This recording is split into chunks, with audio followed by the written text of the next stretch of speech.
Before clocks, before cities breathed smoke into the sky, before men believed the night was something to be conquered, there were two sleeps. The first came gently, when the world's edges dissolved into blue shadow, and the hearthlight became the only sun that mattered.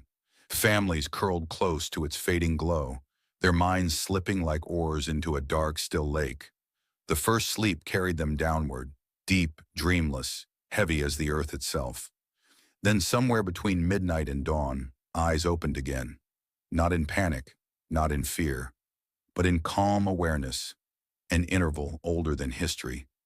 It was called the watch. In that sacred hour, bodies rested yet spirits wandered.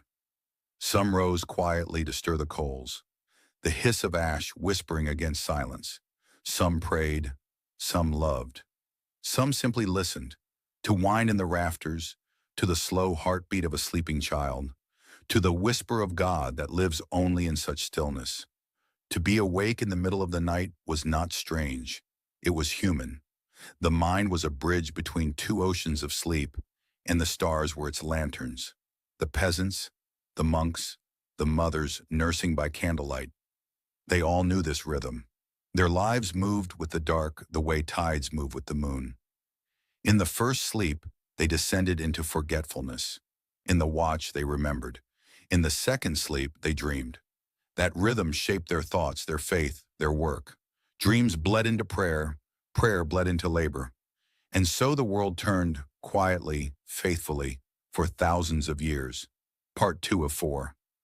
But nothing human stays untouched forever. Fire became power, oil became currency, and light, the soft companion of night, was captured, bottled, and sold. The first lamp flickered in a merchant's house, and darkness flinched. Soon came the gaslight, stretching its pale fingers down every cobbled street. Night shrank, the watch hour withered. The stars, once reflected in every puddle, faded behind smoke. Factories hummed through midnight, their chimneys coughing iron into the lungs of dawn. The bell that once called monks to prayer now summoned workers to assembly lines. To wake in the middle of the night was no longer holy, it was unproductive. Sleep, once a dance in two movements, was beaten into a single march. The gentle intermission, the conversation with one's soul, was lost beneath the ticking of clocks. The body remembered, but the world did not care. When someone woke at 2 a.m., they felt shame instead of wonder. Doctors called it restlessness.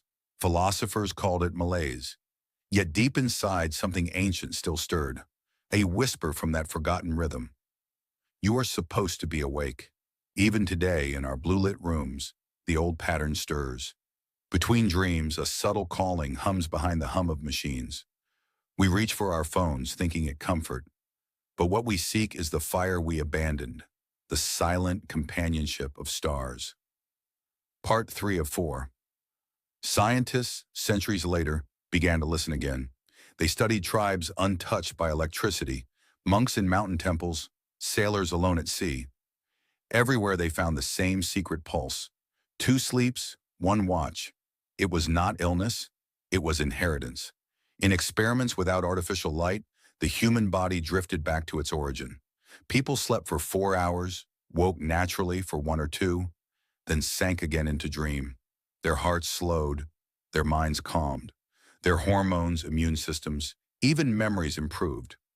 Modern life had not cured sleeplessness, it had created it. The cure was remembrance.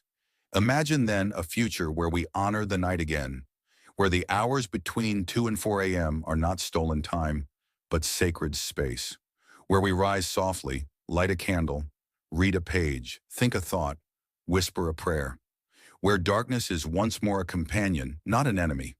To restore the 2 sleeps is not to return to the past, it is to reclaim balance. For in that still hour between them, humanity met itself. Part 4 of 4. So if tonight or any night you wake and find the room glowing faintly with moonlight, do not curse your body. Do not fight the call. It is not insomnia. It is ancestry. Rise, breathe, listen. You are standing in the doorway of the oldest rhythm in the world. Somewhere your ancestors are tending their own invisible fires, whispering across centuries. The watch has begun. Long pause. Music fades to a low hum. For thousands of years, the night was divided like the breath of God. Inhale, exhale, first sleep, second sleep. Between them, the quiet heart of creation beat in time with our own. And though the city lights may blind us, the old pulse never died.